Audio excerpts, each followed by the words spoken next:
नमस्कार दोस्तों, मैं हूँ राज और आप देख रहे हैं हाईवे 33।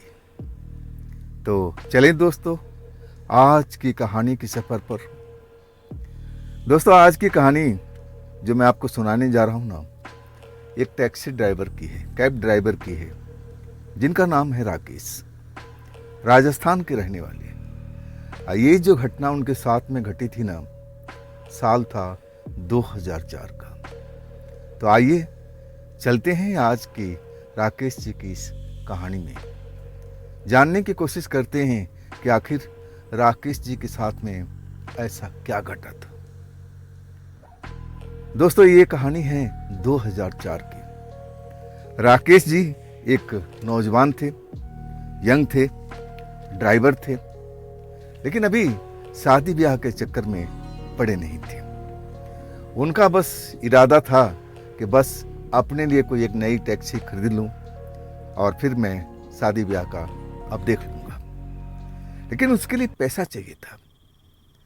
भाड़े की टैक्सी चलाते थे और जो भी कमाते थे ना, उसमें घर परिवार, टैक्सी का किराया देना और भी कोई खर्चे थे, बहुत सारे खर्चे थे। अब वो पैसा जोड़ नहीं पाते थे, लेकिन कोशिश में जरूर लगे रहते थे।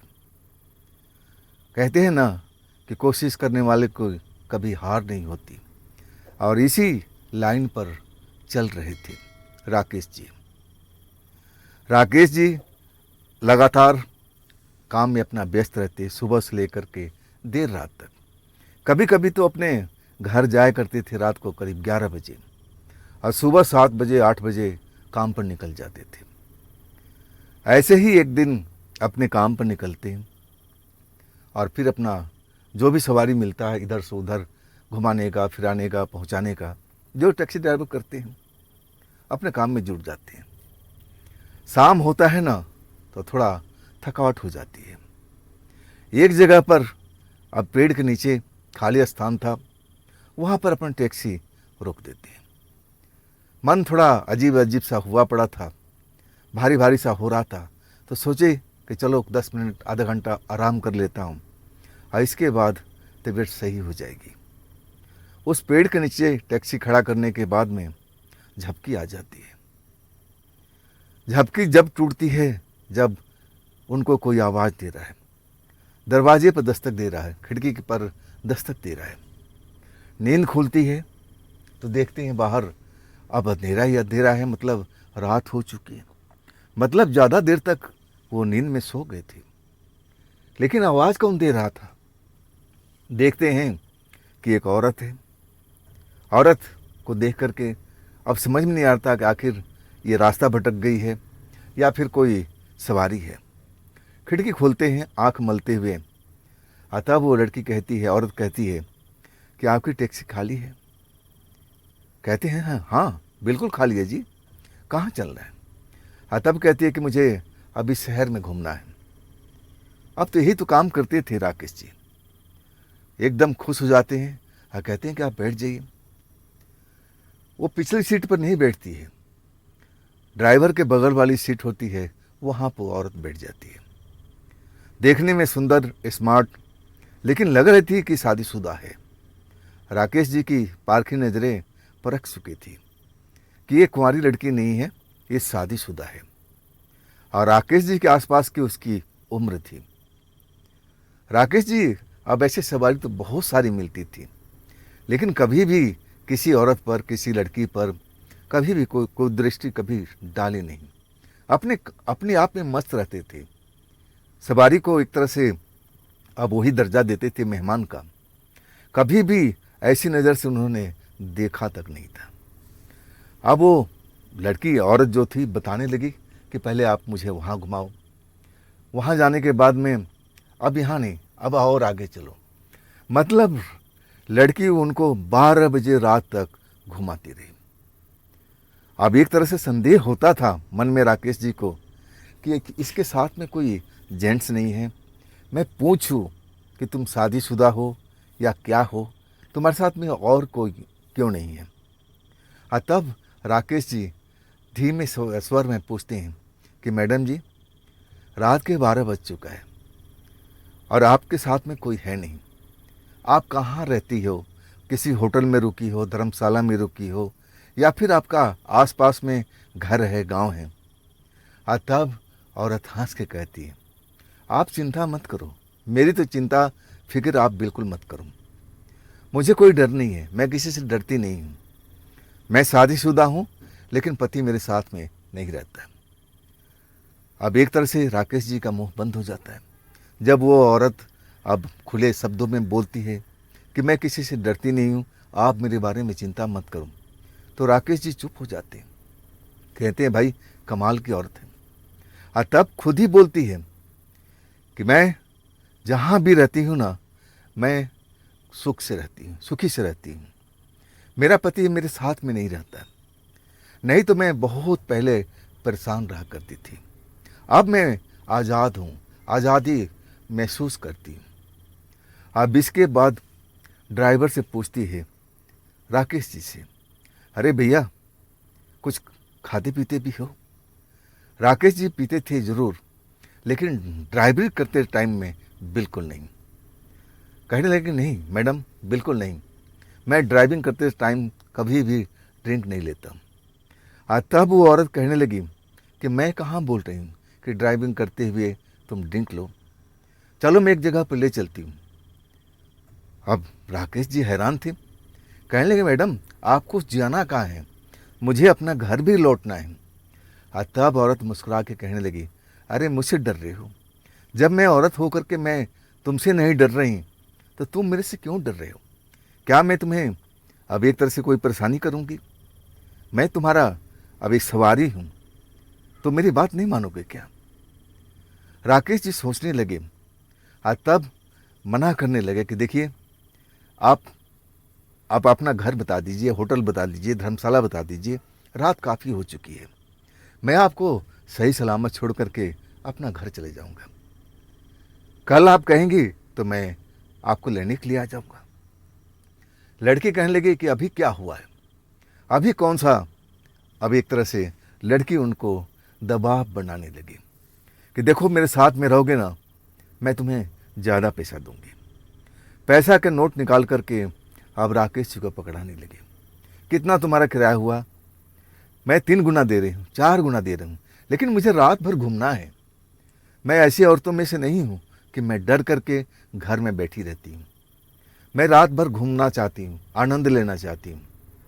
अब मैं कह रही हूँ मेरे साथ में चलो, तुम्हें कोई दिक्कत कोई परेशानी नहीं होगी। जब ये सब सुनते हैं, पैसा उनके आँख सामने में आ जाता है, औरत दे देती है हरे हरे करकरारे नोट, तो इनकी भी मति घूम जाती है। लड़की की औरत की बात मान लेते हैं। फिर औरत उनको नई नई जगह पर, जहाँ पर सुन सपाटा हुआ पड़ा है, कई बार टैक्सी से उतर जाती है। कहती है कि ड्राइवर साहब आप यहीं पर रुको, मैं कुछ देर में आ रही हूँ। कहाँ जाती थी, किससे मिलती थी, क्या करती थी, राकेश जी को कुछ भी मालूम नहीं। आती थी फिर कहती थी कि चलो यहाँ से, अब हम दूसरी जगह चल रहे हैं। ऐसे करते रात के करीब 2 बज चुका था। एक जगह पर वो रोकने के लिए बोलती है राकेश जी से कि आप रुको यहाँ पर, मैं 2 मिनट में आती हूँ। राकेश जी अब समझ गए थे कि अब ऐसे ही है, ये घूमने वाली औरत है, रात भर अब सब कुछ तो बता चुकी है, मुझे किसी की निजी ज़िंदगी में दखल देने का कोई मतलब नहीं। मेरा पैसा तो मिल रहा है ना, मेरा भाड़ा तो मिल रहा है, कई गुना मुझे एडवांस दे चुकी है, तो मुझे क्या हर्ज है, रात भर घूमे, अगर कहेगी तो मैं सारा दिन भी घुमा दूंगा। औरत जाती है 2 मिनट के लिए बोल करके, लेकिन आती है आधे घंटे में।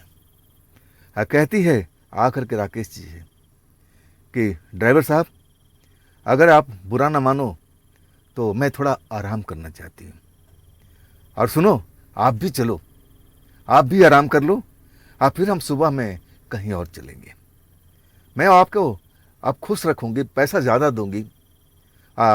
मैं कहती हूँ कि आप देर मत करो, चलो टाइम मत खराब करो। राकेश जी भी अब सोच में पड़ जाते हैं। तब लड़की अब एक तरह से उनको बहलाती है, फुसलाती है कि चलो हम तुम्हें ज़्यादा पैसा देंगे, सुबह भी हमारे पास में टैक्सी रहेगी, या कई दिनों तक मैं टैक्सी हायर करके रखूँगी। अब एक तरह से राकेश जी पैसे के लालच में फंस जाते हैं। अब ऐसा कोई सवारी को थोड़ी छोड़ेगा जो सोने का अब एक तरह से अंडा दे रही हो। राकेश जी मान जाते हैं, अपना गाड़ी लेकर के और जहाँ लड़की कहती है पार्क कर देते हैं। और वो एरिया जो बिल्कुल था सुनसान पड़ा हुआ था, साइड में अब जंगल जंगल से दिखाई दे रहे हैं और पतली सी रोड जा रहा है। अब उसमें अब एक तरह से चल देती है, गाड़ी पार्क करने के बाद बोलती है गाड़ी कोई आपका छुएगा नहीं, बेफिक्र हो, और हमारा जानने वाले का घर यहीं पर है। जानने वाला है नहीं, चाबी मेरे पास में है, तो चलो हम भी आराम कर लेते हैं, आप भी आराम कर लो, आज सुबह भी हम कहीं घूमने के लिए चलेंगे। राकेश जी मान जाते हैं। वहाँ पहुँचने के बाद में देखते हैं बड़ा सा कमरा है, ज़रूरत का हर सामान वहाँ पर मौजूद है। वहाँ दारू भी है, खाने पीने का भी सामान है। औरत लालच देती है, ड्रिंक करती है, अपने लिए बनाती है, तो राकेश जी को कहती है कि आप भी लोगे ना। राकेश जी तो पहले मना करते हैं, लेकिन जब अपना आधा दिखाती है तब राकेश जी कहते हैं कि ठीक है थोड़ा सा दे दीजिए।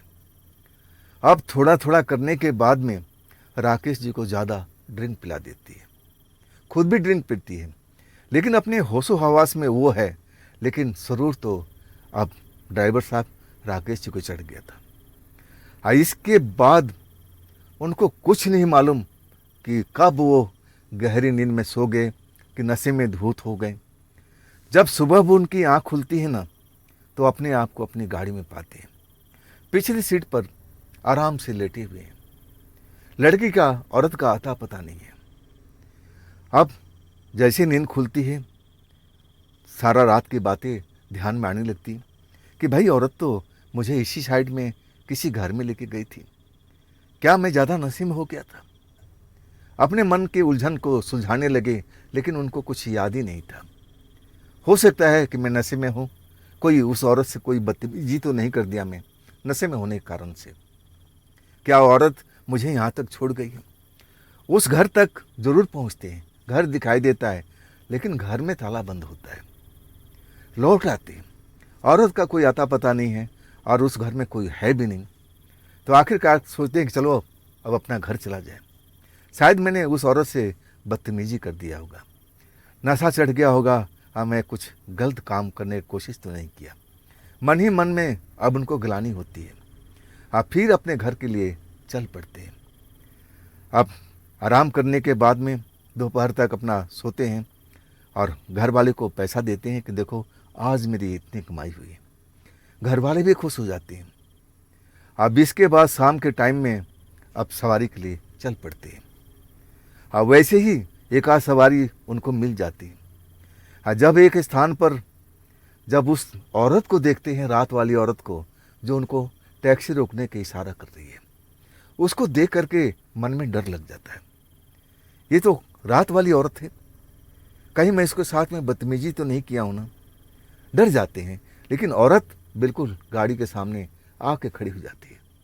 रोकना पड़ता है और तब उसकी मुस्कुराहट देख करके मन थोड़ा हल्का होता है कि अगर मैंने कोई बदतमीजी किया होता तो ये मुस्कुराती नहीं, मतलब मैंने ऐसा कुछ किया नहीं। औरत आती है और फिर कहती है कि मैं तुमसे हाथ दे रही थी, रोके क्यों नहीं। लेकिन राकेश जी के पास इसका कोई जवाब नहीं था। औरत आ करके फिर उनकी ड्राइवर सीट के बगल में बैठ गई, खाली होना, कोई सवारी तो नहीं है। और तब थोड़ा मन हल्का हो चुका था राकेश जी को, और कहने लगे हाँ मैडम मैं हूँ खाली, कल मेरे से कोई बदतमीजी तो नहीं हो गई थी, दारू पीने के बाद में थोड़ा मैं बहक जाता हूँ। औरत खिलखिला कर हंसती है, हाँ कहती कि नहीं तुमने कोई बदतमीजी नहीं की, तुम तो बिल्कुल शरीफ इंसान हो, मुस्कुराती हुई। कहने लगी कि चलो मैं तुम्हें अब दूसरी जगह पर लेके चलती हूँ, रात भर के लिए ज़्यादा पैसा दूंगी। राकेश जी समझ गए थे ये औरत पैसे वाली है, आज़ादी चाहती है, खुले विचार की है, और फिर उसके साथ में चल पड़ते हैं। ऐसे ही जगह जगह घुमाती हुई कहीं रुक जाती थी, कभी 10 मिनट में आ जाती थी, कभी आधा घंटा में आ जाती थी, और आखिरकार उसी घर पर लेके जाती है जहाँ पर पिछली रात में अब ड्राइवर साहब राकेश जी अब रात बिताया था। लेकिन उनको कुछ भी याद नहीं था। दारू पीने के बाद में उनके साथ में क्या हुआ, कैसे अपनी गाड़ी में आ गए, अब वो हिम्मत नहीं कर पाए थे, ना पूछे थे। अब उसके बाद में उसी घर में ले जाते हैं। फिर औरत कहती है कि मैं कई दिन तक मैं तुम्हारे टैक्सी में घूमना चाहती हूँ, तुम शाम के टाइम में ही मुझसे मिलना, फलानी जगह पर जहाँ तुमने अब मुझे देखा था उसी जगह पर आना, मैं तुम्हें बहुत सारा पैसा दूंगी। मन ही मन कल्पना करने लगे राकेश जी कि ऐसी सवारी अगर मुझे पैसा देती रही तो मैं तो कुछ ही दिनों में अपने लिए टैक्सी खरीद लूँगा। मन में तरह तरह का कल्पना चलने लगी, मैं तो अमीर बन जाऊँगा, टैक्सी चलाऊँगा, सब कुछ कल्पना जो मन में होता है वो करने लगे। फिर तब तक वो खाने पीने की अब सब चीज़ देने लगी जैसे पिछली रात में हुआ था। राकेश जी मना नहीं कर पाए, कुछ खाते भी रहे और ड्रिंक करते भी रहे, और आज भी अपना जैसे होश हवास खो बैठे थे। वही होता है जब सुबह उनकी आँख खुलती है ना, तो अपनी गाड़ी में ही पिछली सीट पर पसरे हुए पाई जाती है। आँख खुलते ही मुंह से दारू की बदबू आ रही है, सर में दर्द हो रहा जैसे हैंगओवर हो जाता है। समझ जाते हैं कि आज भी मैंने ज़्यादा ड्रिंक कर लिया है। अब एक तरह से फिर जाते हो उस घर पर कि वो मैडम होगी, लेकिन जाते हैं तो वहाँ ताला बंद मिलता है, कोई नहीं होता है। अब ये चक्कर समझ में नहीं आता था कि दारू पीने के बाद में मैं कहीं बहक जाता है, कोई मैं गलत काम तो नहीं कर रहा हूँ, लेकिन उनको कुछ याद ही नहीं रहता था। अब अपने घर चल पड़ते हैं, पैसा उनके पास में नगद आ चुका था, जैसे कल मिला था आज भी उनको मिल गया था। अपने घर वालों को बताते हैं आज मेरी फिर इतनी कमाई हुई। घर वालों को लगने लगा कि लक्ष्मी जी प्रसन्न है और इस तरह कमाई होती रहेगी तो बेटा तू जल्दी से टैक्सी खरीद लेगा। अब राकेश जी बड़ा खुश थे कि ऐसा मेरे को सवारी मिल गई है जो रात में घूमना ही पसंद करती है, खिलाती है पिलाती है, और ना जाने अब क्या करती है कि मैं कैसे अपनी पिछली सीट पर आ जाता हूँ। आज मैं ज़रूर पूछूंगा। और वही होता है, शाम के उसके बताई हुई जगह पर वो पहुँच जाते हैं, लेकिन वो औरत वहाँ पर नहीं है। इंतज़ार करने लगते हैं, अंधेरा पर अंधेरा होता जा रहा है, रात होती जा रही है, लेकिन औरत का अता पता नहीं है। मन में थोड़ा अब लगने लगा कि शायद आज नहीं आएगी, आज तो मेरे पैसों को सबसे ज़्यादा नुकसान हो गया। अगर वो आती तो इतना पैसा मुझे जितना कल मिला था, परसों मिला था, मिला करके ज़्यादा हो जाता ना। वो आज क्यों नहीं आई, चिंता करने लगे। मन में तरह तरह की शंकाएं कि कहीं मैं रात में उसके साथ बदतमीजी तो नहीं कर दिया, शायद मैं ऐसा ही कर दिया था। तभी वो नाराज़ हो गई है। टैक्सी स्टार्ट करके चलने लगते हैं, तब सामने से आती हुई दिखाई देती है, मुस्कुराता हुआ चेहरा हमेशा की तरह, और आती है और दरवाज़ा खोल करके जैसे अपनी ही गाड़ी हो, आप ड्राइवर के बगल के वाली सीट पर बैठ जाती है। अब इधर डरे होते हैं राकेश जी, उनको लगा कि कहीं रात में फिर मेरे से कोई गलती तो नहीं होगी। अब फिर पूछते हैं कि मैडम जी, पीने के बाद में मुझे कुछ याद नहीं है, मैंने आपके साथ में कुछ बदतमीजी तो नहीं की? वो हंस के कहने लगी, नहीं नहीं नहीं, मेरे साथ में तुम बदतमीजी बिल्कुल नहीं किए हो, तुम दारू पीने के बाद में सो गए थे। अब इसके बाद तुम घर जाने की जिद करने लगे, और मैं सोची जिसका घर था वो भी आने वाला था, तो मैं सोची कि कहीं वो गलत मुझे ना समझ ले, इसलिए मैं तुम्हें अब तुम्हारी कार में ले आ करके पिछली सीट पर सुला दी। परसों भी तुम्हारे साथ में ऐसा ही हुआ था, तुम बुरा तो नहीं मानोगे ना? राकेश जी कहने लगे, इसमें बुरा मानने वाली क्या बात है, आपने मेरे को सही जगह पर सुला दिया ताकि जो भी आपका रिश्तेदार था वो आप पर संदेह न कर सके, अच्छा ही किया आपने। इस तरह राकेश जी के साथ में कम से कम 12 दिन तक लड़की घूमती रही। हर रात पैसा देती थी, खिलाती थी, पिलाती थी, और उसी घर में ले जाती थी जहाँ पर सुबह के टाइम में ताला बंद मिलता था। पैसा आने लगा, घर वाले भी खुश थे, ऐसा पैसा आता रहा है तो हम तो जल्दी टैक्सी खरीद लेंगे, हमारे पास में सब कुछ आ जाएगा। अब कल्पना की जो उड़ान था भरने लगे थे, घर वाले भी खुश थे। लेकिन 12 दिन के बाद जब उस लड़की को लेके जाते हैं और उनको नहीं पता चलता कि आज कौन सी रात है, आज मेरे साथ में क्या होने वाला है, कुछ नहीं मालूम उनको। उसी रात में लड़की अब इधर उधर घूम करके जैसे हर रात करती थी, अब तो एक तरह से उनकी अब फ्रेंड बन चुकी थी, लेकिन ऐसा नहीं, ऐसा कोई नज़दीकी मामला अब होशो हवास में तो उनके साथ में नहीं था। अब दारू पीने के बाद में अब क्या होता था, राकेश जी को कुछ भी याद नहीं था। उसी रात को फिर उसी कमरे में जाते हैं। वहाँ जाने के बाद में रोज की तरह में खाना देती है, दारू पिलाती है। जब 2-4 पैग ले लेते हैं ना, तो आज उनको सुरूर ज़्यादा नहीं होता। तभी दरवाजे पर दस्तक होता है। जैसे दरवाजे पर दस्तक होता है ना, लड़की राकेश जी की तरफ देखती है और कहती है, आज तो गजब हो गया, आज तो गजब हो गया, अब मैं क्या करूं, अब मैं क्या करूं। राकेश जी को अभी इतना सुरूर चढ़ा नहीं था। वो भी डर गए कि क्या हुआ मैडम जी, क्या हुआ मैडम जी। तब वो औरत कांपती हुई कहने लगी, अब मैं क्या करूं, वो बंदा आ चुका है जिसका ये घर है, तुम्हें देख लेगा ना तो ना जाने कैसा कैसा संदेह करेगा। कहती है कि तुम्हें छिपाना पड़ेगा, तुम्हें छिपाना पड़ेगा, आओ मेरे पीछे पीछे आओ। अब उस बड़ा घर के नीचे अब एक बेसमेंट बना हुआ था, सीढ़ी से नीचे लेके जाती है। और वो बेसमेंट कभी उन्होंने देखा नहीं था, उस घर में कहाँ पर था उस रात ही पता चलता है। अब बेसमेंट से नीचे उतर जाते हैं, लड़की भी जाती है और तब तक दरवाजे पर दस्तक हो रहा होता है।